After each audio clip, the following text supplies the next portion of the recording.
ಪ್ರಾಣವಾದರೂ ಕೊಟ್ಟೆವು ನೀರು ಕೊಡಲ್ಲ ಅಂದಿದ್ದ ಬಿಜೆಪಿ ಜೆಡಿಎಸ್ನವರ ಪ್ರಾಣವನ್ನ ನಾವು ಕಾಪಾಡುತ್ತೇವೆ. ನಾವು ಸ್ಥಳೀಯ ಎಲ್ಲಾ ಪಕ್ಷದ ಶಾಸಕರ ಜೊತೆ ಮಾತನಾಡಿದ್ದೇವೆ. ಯಾರಿಗೂ ಮೋಸ ಆಗದಂತೆ ನೋಡಿಕೊಳ್ಳುತ್ತೇವೆ. ಇದು ಅಭಿವೃದ್ಧಿ ಕೆಲಸ, ರಾಜಕಾರಣ ಬೇಡ ಎಂದು ಗುಬ್ಬಿಯಲ್ಲಿ ಡಿಸಿಎಂ ಡಿಕೆ ಶಿವಕುಮಾರ್ ಹೇಳಿದ್ದಾರೆ. ತುಮಕೂರಿಗೆ ಇಂದು ಡಿಸಿಎಂ ಡಿಕೆ ಶಿವಕುಮಾರ್ ಆಗಮಿಸಿ ಗುಬ್ಬಿ ತಾಲೂಕಿನ ಹೇಮಾವತಿ ಲಿಂಕ್ ಕೆನಾಲ್ ಸ್ಥಳಕ್ಕೆ ಭೇಟಿ ನೀಡಿ ಅಧಿಕಾರಿಗಳಿಂದ ಮಾಹಿತಿ ಪಡೆದ ನಂತರ ವೇದಿಕೆಯಲ್ಲಿ ಮಾತನಾಡಿದರು. ಎಕ್ಸ್ಪ್ರೆಸ್ ಕೆನಾಲ್ ಯಾವುದೇ ಕಾರಣಕ್ಕೂ ನಿಲ್ಲುವುದಿಲ್ಲ. ಕಳೆದ 2 ದಶಕಗಳಿಂದ ನೀರು ಹಂಚಿಕೆ ಆಗಿಲ್ಲ. ಯಾವ ರೈತರು ಗಾಬರಿ ಪಡುವ ಅಗತ್ಯ ಇಲ್ಲ. ಕುಣಿಗಲ್ ಮಾತ್ರ ಮುಖ್ಯ ಅಲ್ಲ, ಎಲ್ಲ ರೈತರ ಹಿತವೂ ಮುಖ್ಯವೇ. ನಾವು ಸ್ಥಳೀಯ ಎಲ್ಲ ಪಕ್ಷದ ಶಾಸಕರ ಜೊತೆ ಮಾತನಾಡಿದ್ದೇನೆ. ಯಾರಿಗೂ ಅನ್ಯಾಯ ಆಗದಂತೆ ನೋಡಿಕೊಳ್ಳುತ್ತೇವೆ. ಪ್ಲಾನ್ ವರ್ಗಾವಣೆ ಮಾಡಲು ಸಾಧ್ಯವಿಲ್ಲ. ಹಾಗಾಗಿ ಹೋರಾಟಗಾರರ ಮನವೊಲಿಸಿ ಹೇಮಾವತಿ ಕೆನಾಲ್ ಕಾಮಗಾರಿಯನ್ನ ಒಳ್ಳೆ ಮುಹೂರ್ತದಲ್ಲಿ ಆರಂಭ ಮಾಡುತ್ತೇವೆ. ಎಲ್ಲ ಗೊಂದಲ ಬಗೆಹರಿದು ಸ್ಥಗಿತಗೊಂಡ ಕಾಮಗಾರಿ ಆರಂಭವಾಗುತ್ತದೆ. ಪ್ರಾಣವಾದರೂ ಕೊಟ್ಟೆವು ನೀರು ಕೊಡಲ್ಲ ಅಂದಿದ್ದ ಬಿಜೆಪಿ ಜೆಡಿಎಸ್ನವರ ಪ್ರಾಣವನ್ನ ನಾವು ಕಾಪಾಡುತ್ತೇವೆ. 2 ತಿಂಗಳ ಹಿಂದೆ ಸೋಮಣ್ಣನವರ ಸಲಹೆ ಮೇರೆಗೆ ಇಲ್ಲಿಗೆ ವಿಸಿಟ್ ಮಾಡಿದ್ದೇನೆ. ನಾನು ಒಂದು ಕ್ಷೇತ್ರಕ್ಕೆ ಸೀಮಿತವಾದವನಲ್ಲ. ತುಮಕೂರು ಜಿಲ್ಲೆ ನನಗೆ ಬಹಳ ಹತ್ತಿರವಾದ ಜಿಲ್ಲೆ. ಕುಮಾರಸ್ವಾಮಿ ಸಿಎಂ ಆಗಿದ್ದಾಗ ಈ ಯೋಜನೆ ಮಂಜೂರು ಮಾಡಿದ್ದೇವೆ. 600 ಕೋಟಿ ಇದ್ದದ್ದು ಈಗ 1000 ಕೋಟಿ ಆಗಿದೆ. ಈಗಾಗಲೇ 400 ಕೋಟಿ ರೂಪಾಯಿ ಬಿಡುಗಡೆಯಾಗಿದೆ. 4-5 ತಿಂಗಳಲ್ಲಿ ಮುಗಿಯುವ ಕೆಲಸ ಇದು. ನಮ್ಮ ಕಾವೇರಿ ಜಲಾಶಯದಿಂದ 220 ಟಿಎಂಸಿ ನೀರು ಬಿಳಿಗುಂಡ್ಲಿಗೆ ಹೋಗಿದೆ. 200 ಟಿಎಂಸಿ ನೀರು ಸಮುದ್ರಕ್ಕೆ ಹೋಗುವ ಸಾಧ್ಯತೆ ಇದೆ. ಯಾವಾಗ ನೀರಿನ ವ್ಯವಸ್ಥೆ ಇರುತ್ತದೋ ಆಗ ಮಾತ್ರ ಈ ಕೆನಾಲ್ ನಲ್ಲಿ ಹೋಗುತ್ತದೆ. ಯಾವ ಕಾರಣಕ್ಕೂ ಈ ಚಾನಲ್ ಲೆವೆಲ್ ನಿಂದ ಕೆಳ ಲೆವೆಲ್ಗೆ ಹೋಗಲು ಬಿಡುವುದಿಲ್ಲ. ನಾವು ತಮಿಳುನಾಡು ಜೊತೆ ಮಹಾರಾಷ್ಟ್ರದ ಜೊತೆ ಜಗಳವಾಡುವಂತೆ ಆಗೋದು ಬೇಡ. ಎಲ್ಲರೂ ಅಣ್ಣ ತಮ್ಮಂದಿರಂತೆ ಬದುಕೋಣ ಎಂದರು.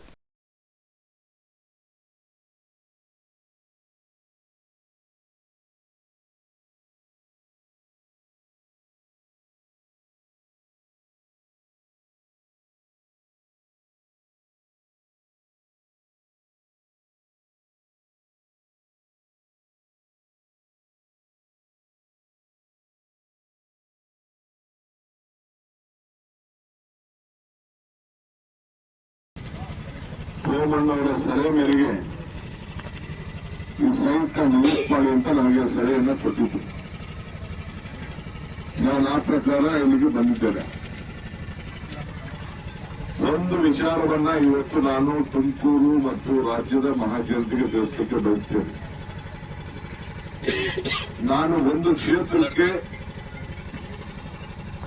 ಸ್ಥೀಮಿತವಾದವನಲ್ಲ. ನಾನು ಕರ್ನಾಟಕದ ರಾಜ್ಯದ ಉದ್ದಕ್ಕೂ ಕೂಡ ನೀರಾವರಿ ಇಲಾಖೆಯ ಮಂತ್ರಿ ಆಗಿದ್ದೇನೆ. ತುಮಕೂರು ಜಿಲ್ಲೆಯಲ್ಲೂ ಕೂಡ ತುಮಕೂರಿನ ಎಲ್ಲ ಕ್ಷೇತ್ರಗಳಲ್ಲೂ ಕೂಡ ಅವರ ಅಭಿವೃದ್ಧಿ, ಅವರ ಶ್ರೇಯಸ್ಸು ಎಲ್ಲ ಕೂಡ ನನಗೆ ಬಹಳ ಹತ್ತಿರವಾದಂತ ಈ ಜಿಲ್ಲೆ ಇದು. ತುಮಕೂರಿನ ನಾಗರಿಕರು ಕೂಡ ಬಹಳ ಸಂಯಮದಿಂದ ಎಲ್ಲ ಸಂದರ್ಭದಲ್ಲೂ ಕೂಡ ನಮಗೆ ಸಹಕಾರವನ್ನು ತಂದು ತಗೊಂಡೋಗ್ಬೇಕು ಅನ್ನೋಂಥದ್ದು ಇಲ್ಲಿಯ ವಾದ. ಈಗ ಏನ್ ನಾವು ಪ್ರಾಜೆಕ್ಟ್ ಮಾಡಿದ್ವಿ, ಆ ಪ್ರಾಜೆಕ್ಟ್ ನಾವು ಪ್ಲಾನು ಅದನ್ನ ಬದಲಾವಣೆ ಮಾಡ್ಲಿಕ್ಕೆ ಆಗುದಿಲ್ಲ.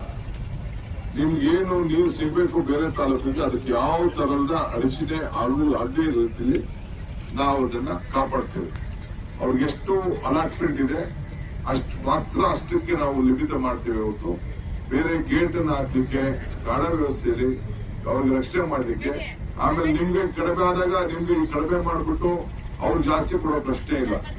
ಆವಾಗ ಎಲ್ಲರೂ ಕೂಡ ಈಕ್ವಲ್ ಆಗಿ ನೀರು ಹೋಗ್ಬೇಕು. ನಿಮ್ ಕಡಿಮೆ ಸಿಕ್ತು, ಕೆಲವು ಕಷ್ಟಕಾಲ ದಿನ ಬರ್ಬೋದು, ನಿಮ್ಗೆ ಕಡಿಮೆ ಸಿಕ್ತು ಅವ್ರಿಗೆ ಮಾತ್ರ ನೀರು ಕೊಡೋಂತ ಪ್ರಶ್ನೆ ಇಲ್ಲ.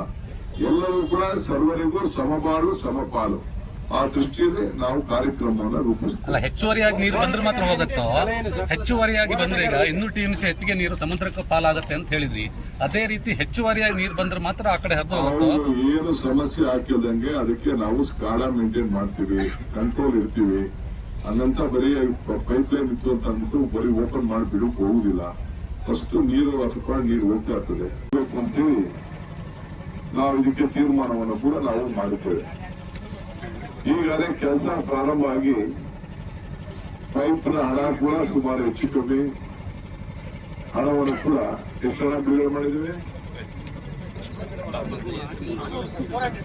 400 ಕೋಟಿ ರೂಪಾಯಿ ಹಣವನ್ನು ಕೂಡ ಈಗಾಗಲೇ ಪೈಪ್ಗೆ ಖರೀದಿ ಮಾಡಿದ್ದೇವೆ, ಕೆಲಸ ಪ್ರಾರಂಭ ಮಾಡಿದ್ದೇವೆ.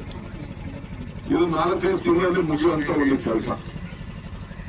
ಈಗಾಗಲೇ ನಮ್ಮ ಕಾವೇರಿಯಿಂದ 177 TMC ನೀರು ಬಿಡಬೇಕು. ಈ ಹೇಮಾವತಿ ಮತ್ತು ಹಾರಂಗಿ ಎಲ್ಲ ಜಲಾಶಯ, ಕಬಿನಿ, ಕಾವೇರಿ ಎಲ್ಲ ಸೇರಿ ನಮ್ಮ ಕಾವೇರಿ ಜಲಾಶಯದಿಂದ ಈಗಾಗಲೇ 220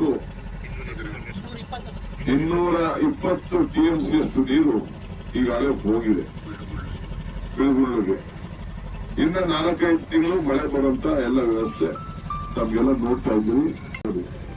ಕುಡಿಯೋ ನೀರಲ್ಲೇ ಕೆಲವು ಕೆರೆಗಳನ್ನ ತುಂಬಿಸಲಿಕ್ಕೆ ನಾವು ವ್ಯವಸ್ಥೆಯನ್ನ ಮಾಡಿ ಅಂತರ್ಜಲವನ್ನು ಹೆಚ್ಚಿ ಕುಡಿಯೋ ನೀರಿಗೂ ಸಹಾಯ ಮಾಡಲಿಕ್ಕೆ ಈಗಾಗಲೇ ನಾವು ವ್ಯವಸ್ಥೆಯನ್ನು ನಾವು ಮಾಡಿದ್ದೇವೆ.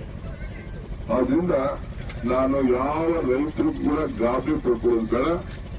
ನಾನು ಮತ್ತೆ ಬೆಂಗಳೂರಲ್ಲಿ ಕೂತ್ಕೊಂಡು ನಾನೇ ಅಧಿಕಾರಿಗಳ ಹತ್ರ ಚರ್ಚೆ ಮಾಡಿ ಇದನ್ನ ಯಾವ ರೀತಿ ಏನು ಮಾಡಬೇಕು, ನಮ್ಮ ಎಲ್ಲ ಈ ಜಿಲ್ಲೆಯ ಬೇರೆ ತಾಲೂಕುಗಳಿಗೆ ಯಾವ ರೀತಿ ರಕ್ಷಣೆ ಮಾಡಬೇಕು, ಇದನ್ನ ಗಮನದಲ್ಲಿಟ್ಕೊಂಡು ಇವತ್ತು ಎಲ್ಲ ಸಮುದ್ರಕ್ಕೆ ನೀರು ಹೋಗ್ತಾ ಇದೆ. ಇವತ್ತು ಸಮುದ್ರಕ್ಕೆ ನೀರು ಹೋಗ್ತಾ ಇದೆ. ಕಾವೇರಿ ನೀರು ಈಗಾಗಲೇ ನಾನು ಹೇಳಿದ್ದೇನೆ, ಬೆಟ್ಟದ ತುಂಬ ಹೋಗಿದೆ. ಅದಕ್ಕೆ ಯಾವ ರೀತಿ ನಾವು ಉಳಿಸ್ಕೊಂಡು ನಮ್ಮ ರೈತರ ಬದುಕನ್ನ ಕಾಪಾಡಬೇಕು ಅನ್ನೋ ದೃಷ್ಟಿಯಿಂದ ನಮ್ಮ ಸರ್ಕಾರ ಅವರ ಸೇವೆಗೆ ಬದ್ಧವಾಗಿದೆ. ಇದು ಬರೀ ನನಗೆ ಕುಣಗಲ್ ವಿಚಾರ ಮುಖ್ಯ ಅಲ್ಲ, ಎಲ್ಲರ ಹಿತವನ್ನ ಕಾಪಾಡುವಂಥದ್ದು ಮುಖ್ಯ. ಸೊ ಇದಕ್ಕೆಲ್ಲ ಶಾಸಕರು, ಪ್ರತಿಗಳು, ಸ್ವಾಮಿಗಳೆಲ್ಲ ಇದಕ್ಕೆ ಭಾಗಿಯಾಗಕ್ಕೆ ಹೋಗ್ಬಿಡಿ. ನಾವೆಲ್ಲ ಇದಕ್ಕಿದ್ದೇವೆ.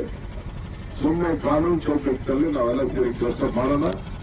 ನಿಮ್ದೇನೇ ಸಮಸ್ಯೆ ಕೂತ್ಕೊಂಡು ಬಗೆಹರಿಸುವಂತ ಕೆಲಸ ನಾನು ಮಾಡ್ತೇನೆ. ಸೊ ಇವತ್ತು ಬಂದು ನಾನು ಏನು 3000 MCFT ನೀರು ಪಡೀಲಿಕ್ಕೆ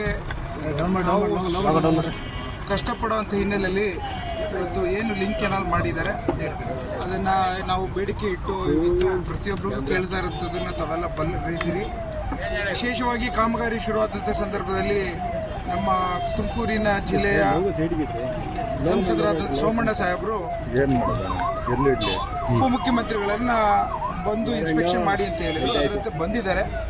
ನಾವು ಇವತ್ತು ಕುಣಿಗಲ್ ತಾಲೂಕಿನ ಜನತೆಯ ಪರವಾಗಿ ನಮ್ಮ ಚಿಂತನೆ ಏನು ಅಂತಂದರೆ ಸಮಬಾಳು ಸಮಪಾಲು ಇದ್ದಂಗೆ ನಮಗೂ ಎಲ್ಲರ ಥರ ನೀರು ಕೊಡಿ ಅಂತ ಕೇಳ್ತಾ ಇದ್ದೀವಿ. ಅದರಂತೆ ಕಾಮಗಾರಿ ಶುರು ಆಗಿದೆ ಅಂತ ಕೇಳ್ಕೊತಾ ಇದ್ದೀವಿ. ಸೆಂಟ್ರಲ್ ಟೀಮ್ ಏನು ಬರಬೇಕು, ವೀಕ್ಷಣೆ ಮಾಡಬೇಕು ಅಂತ ಏನು ಹೇಳಿದ್ರು, ಅವು ಅಭಿಪ್ರಾಯ ಸಂಗ್ರಹ ಮಾಡಬೇಕು.